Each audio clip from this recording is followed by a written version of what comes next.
राम राम सभी साथियों को। मैं रवि अहलावत ज्योतिष की इस वीडियो में आज बात करेंगे एक ऐसे इंसान की जिसकी कुंडली बड़ी खास है और कई तरह की बातें हमें पता चलेंगी।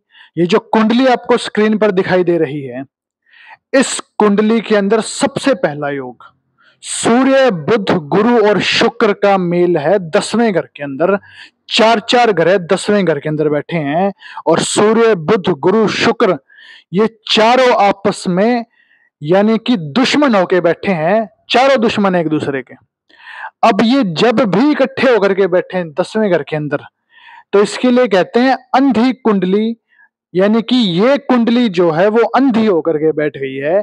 जैसे कि एक इंसान अंधा होता है, उसको सामने नजर नहीं आता, इसी तरीके से इस कुंडली वाले के हालात हैं। यानी कि जहां सही डायरेक्शन में पहुंचना चाहिए, जहां काम काज करना चाहिए, जिंदगी में ऐसा इंसान नहीं करेगा और परमात्मा खुद ऐसे इंसान को गलत रास्ते पर पहुंचाएगा। ये अंधी कुंडली की प्रेडिक्शन होती है और ऐसा इंसान जिंदगी में कभी काम काज के अंदर सेट नहीं हो सकता। जिंदगी में चाहे कितना जोर लगा ले, काम काज के मामले में हमेशा ही गिरेगा। तो ये सबसे गंदा मेल है। 10वें घर के अंदर दुश्मन ग्रह बैठे हैं और चार चार बैठे हैं, तो इसने कुंडली को ही अंधा बना दिया। बड़ा खराब योग है।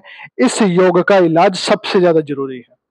फिर इसके बाद एक योग बैठा है जिसको कहते हैं चंद्रमा 8वें घर का खराब, जिसको कि 10वें घर से अचानक चोट पड़ी है। सूर्य बुध गुरु शुक्र की अचानक चोट चंद्रमा 8 को पड़ी है। जब भी अचानक चोट पड़ती है ऐसे चंद्रमा 8 को, तो चंद्रमा 8 के फल समझो खराब हो गए। और चंद्रमा 8 के फल जब खराब होते हैं, यकीन मानिए जिंदगी नरक साबित होती है। इंसान चाहे महीने के 2 लाख कमाता हो, लेकिन 2 लाख कमा करके भी दुखी होगा। कमाई के मामले में तरसता होगा। घर में दूध तो होगा, लेकिन दूध के अंदर मक्खन नहीं होगा। इस तरीके के हालात बन गए हैं। और ये चंद्रमा 8 खराब, बृहस्पति और बुध दोनों खराब हो, और इस कुंडली के अंदर बृहस्पति और बुध दोनों खराब हो चुके हैं और चंद्रमा 8वें घर का खराब हो, तो इसके लिए कहते हैं इंसान को पार्किंसन नाम की बीमारी होगी, अल्जाइमर नाम की बीमारी होगी। और पार्किंसन नाम की बीमारी में या तो इंसान का वजन बहुत ज्यादा बढ़ जाता है या वजन बहुत ज्यादा घट जाता है और डिप्रेशन रहता है, सुसाइड के ख्यालात आते हैं और इंसान के अंदर डोपामिन नाम के हार्मोन की कमी हो जाती है, जिसकी वजह से उसे कुछ अच्छा ही नहीं लगता। कुछ भी उसके सामने रख दिया जाए लेकिन उसे कुछ अच्छा ही नहीं लगेगा। यह है पार्किंसन नाम की बीमारी। इसमें भूलने की बीमारी भी हो जाती है। इस पार्किंसन नाम की बीमारी से बचने के लिए चंद्रमा 8 का इलाज और बुध और बृहस्पति का इलाज करना पड़ेगा। तब जाकर के ये चंद्रमा 8 जो है इन हालातों से छुटकारा देगा, वरना चंद्रमा 8 इन्हीं चीजों में उलझा करके इंसान को मार देगा और इंसान के पास कमाई तो होगी लेकिन वो किसी काम की ना होगी। फिर इसके बाद जो योग है उसको कहते हैं शनि राहु का मेल 11वें घर के अंदर। शनि राहु का मेल जब भी 11वें घर के अंदर हो, तो इसके लिए कहते हैं कि अब ये डिसाइड होगा इंसान के शरीर पर काले निशान से। यानी कि अगर इंसान के शरीर पर तिल से बड़ा अगर कोई निशान है तो ये शनि राहु का मेल खराब असर देगा। लेकिन ऐसे इंसान के शरीर पर ऐसा कोई निशान है जो उस मामूली तिल से जो बड़ा निशान बताया था उससे अगर कोई बड़ा निशान और अंगूठे के नीचे दब जाता है, तो ये शनि राहु का मेल अच्छा फल देगा, यानी कि मीडियम साइज का काला निशान।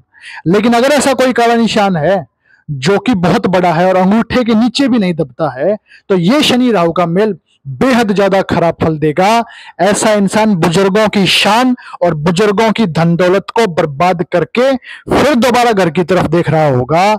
ये शनि राहु का मेल तब खराब हो जाएगा जब इंसान के शरीर पर ऐसा कोई काला निशान होगा जो अंगूठे के नीचे भी ना दबे, लक्षण का निशान जिसे बोलते हैं। तो ये अब शरीर के ऊपर डिपेंड करेगा। तो कुल मिलाकर के इस कुंडली के अंदर अंधी कुंडली का इलाज करना पड़ेगा, चंद्रमा 8 का इलाज करना पड़ेगा और शनि राहु का अगर खराब है तो इलाज करना पड़ेगा। वरना अगर शनि राहु का मेल यहाँ पे अच्छा होकर बैठा है और मीडियम साइज का काला निशान है शरीर पे, तो ये शनि राहु जो 11वें घर के अंदर है ये इंसान को योगी इंसान बना देगा।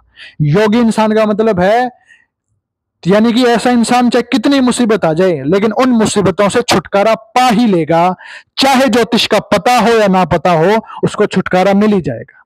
यह है शनि राहु 11 में। जब अच्छा हो तब की बात, खराब हो तो सारे ही मामले खराब, बर्बाद इंसान।